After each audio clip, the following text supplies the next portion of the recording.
정의롭고 진실하고 거짓이 없으신 하나님이시니 공의로우시고 바르시도다. 그의 모든 길이 정의롭고 진실하고 거짓이 없으신 하나님이시니 공의로우시고 바르시도다. 신명기 32장 4절.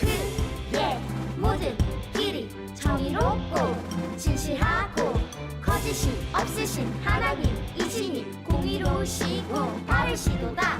그의 모든 길이 정의롭고 진실하고 거짓이 없으신 하나님이시니 공의로우시고 바르시도다.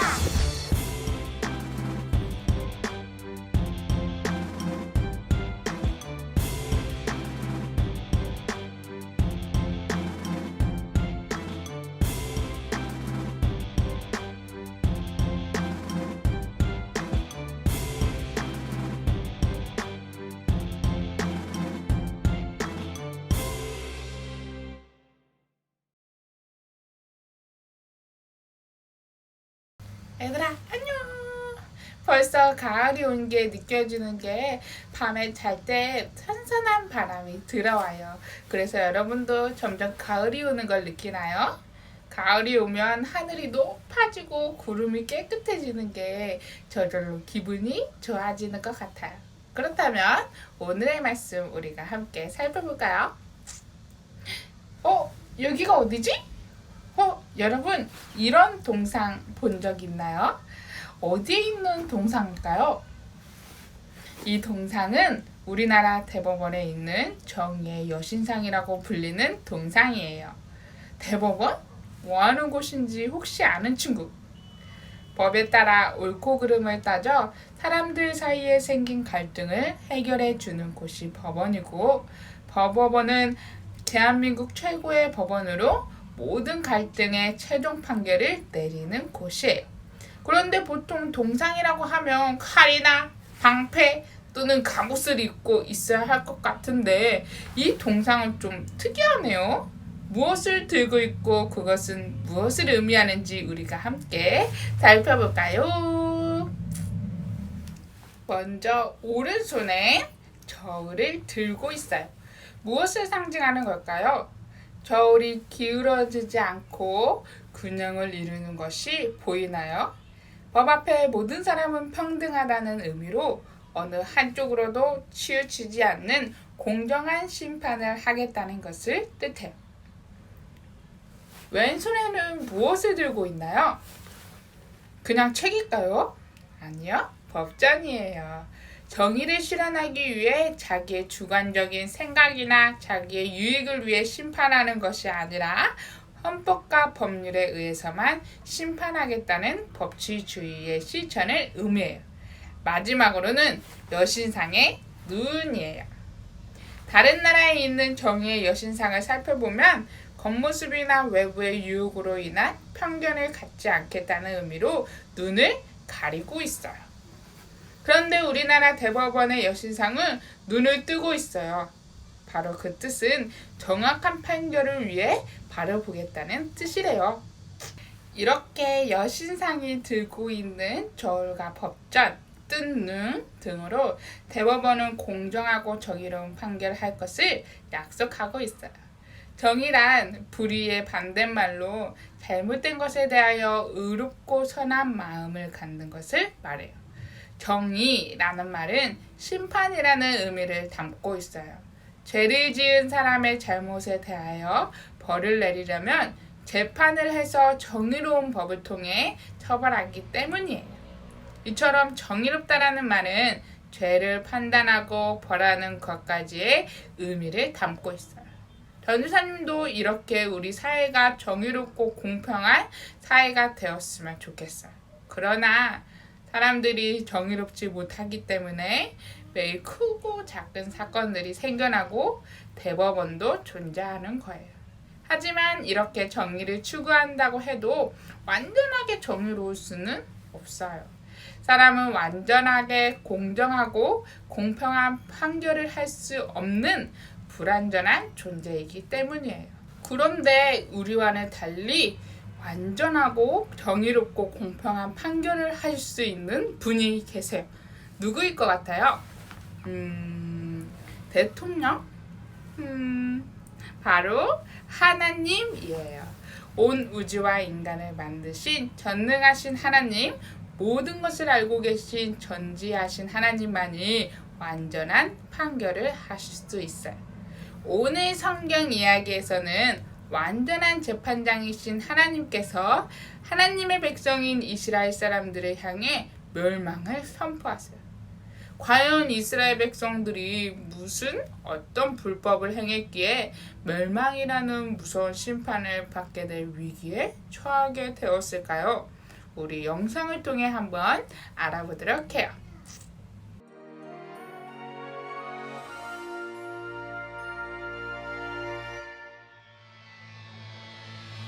야, 역시 잔치는 신나. 맞아, 나는 이때만 되면 너무 기대가 되는 거 있지? 그러니까 자네 그러고 보니까 어제 술에 취해서 거리 돌아다녔다며. 뭐야, 벌써 거기까지 좀 지났어? 그래. 죄를 지었으니 어쩌나? 에이, 예배만 잘 드리면 되지. 뭐 안 그러나? 그렇지, 예배는 잘 드리지 우리가. 말도 안 된다니까. 이스라엘 백성아, 내가 너희를 위해 하는 말을 들으라. 이스라엘은 이제 멸망할 것이다. 이스라엘아, 이 말을 들으라. 주 여호와께서 이와 같이 말씀하시되 이스라엘 중에서 1000명이 행군에 이게 나가던 무슨 성읍에는 소리지? 100명만 아니, 남을 이 것이며 즐거운 날 이게 무슨 100명이 무난 행군에 말이야? 나가던 성읍에는 100명만 남을 것이며 100명이 행군에 나가던 성읍에는 10명만 남으리라. 저거 아모스 선지자님이잖아. 이스라엘 중에서 1000명이 행군에 나가던 성읍에는 뭐야, 100명만 남을 그럼 지금 하시는 말씀이 하나님께서 우리한테 하신 말씀이야? 10명이 행군에 나가던 성읍에는 선지자님! 10명만 남으리라 하셨느니라. 선지자님, 우리가 멸망한다니.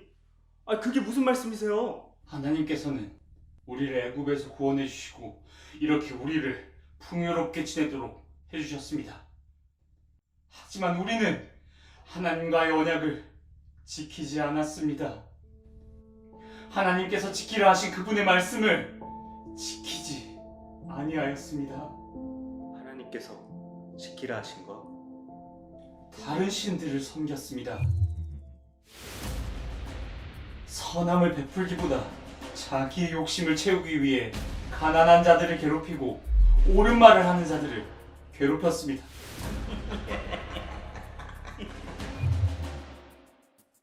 이스라엘은 땅에 엎어진다 하셨으니 이스라엘 민족의 멸망이 다가왔습니다. 아니, 선지자님, 그럼 우리가 어떻게 하면 될까요? 악을 미워하고 선을 사랑하십시오. 정의롭게 행동하십시오. 이제껏 저버렸던 정의와 공의를 세우십시오. 예배. 하나님께 예배를 드려야겠어요.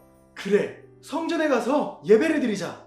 하나님께 올릴 제물도 준비하고 하나님께 찬양 드릴 악기도 준비하고. 아니요. 그리하지 마십시오.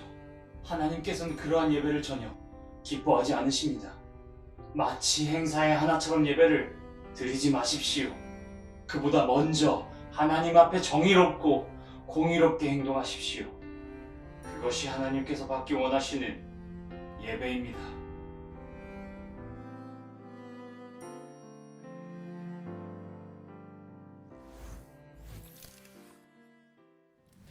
아모스 선지자가 활동하던 시기에 이스라엘이 우리나라처럼 북이스라엘과 남유다로 분단되어 있었어요.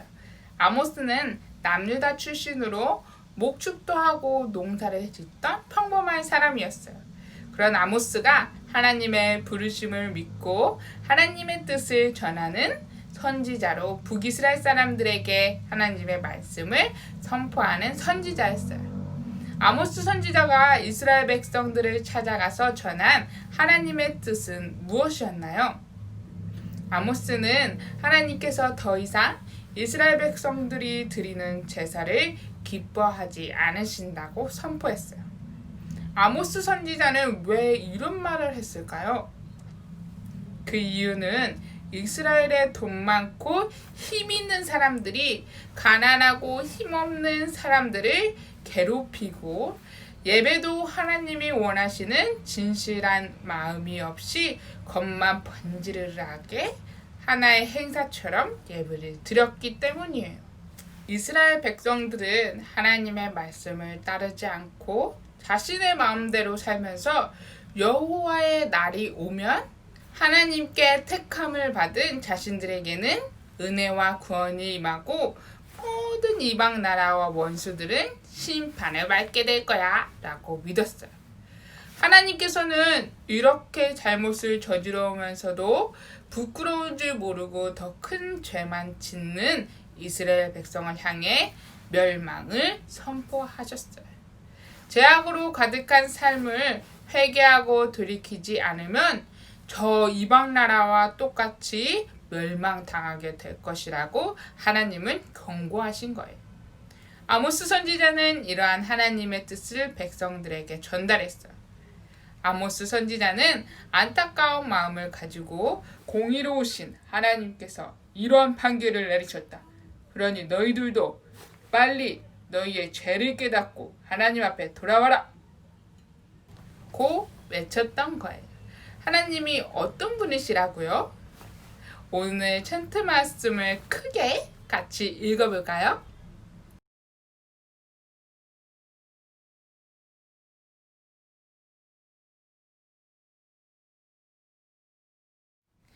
여러분, 하나님은 정의로우시고 공의로우신 분이에요. 하나님은 모든 것을 다 알고 계시기에 하나님 앞에서 자신의 죄를 감출 수 있는 사람은 한 명도 아무도 없어요. 우리를 사랑하시는 하나님께서 공의로 우리의 죄를 뿌리 뽑기 원하세요. 공의로우신 하나님 앞에서 우리는 어떤 삶을 살아야 할까요?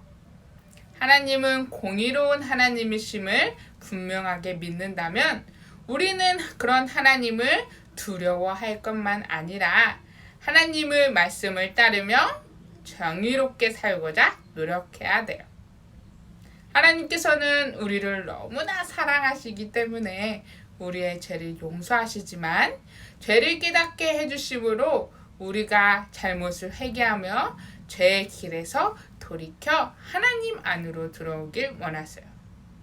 우리 이스라엘 백성이 지었던 죄처럼 마치 예배가 형식이 되고 봤으니까 끝이지 에이 모르겠다 놓아야겠다 이런 게 아니라 우리가 오늘의 말씀과 예배를 드릴 때 하나님을 생각하며 진심을 다해 형식으로 드리지 않는 아동부가 되었으면 좋겠어요.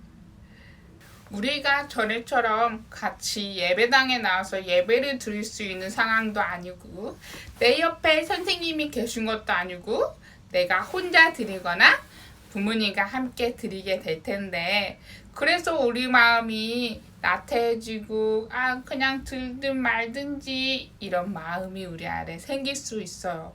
그래서 우리도 또한 예배가 하나님이 원하시지 않는 예배를 드릴 수 있어요.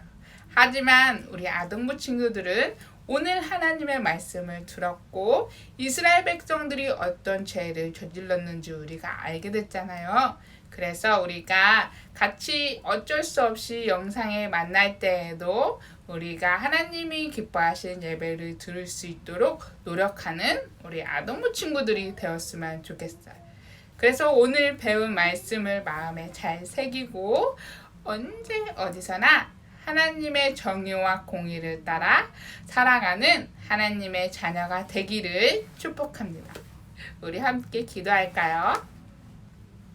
사랑의 하나님, 우리가 오늘 공의로우신 하나님 말씀을 통해 우리를 창조하시고 우리를 지으신 하나님만이 온전한 정의롭고 공의로운 심판을 하실 수 있는 하나님이라는 것을 우리가 배웠어요.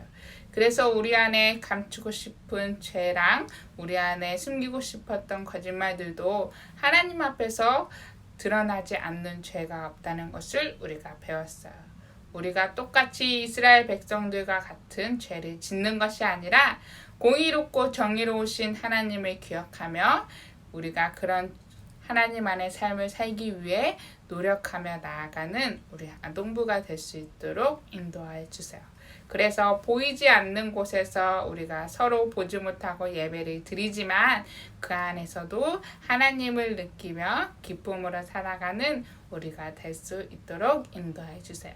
예수님의 이름으로 기도드렸습니다. 아멘.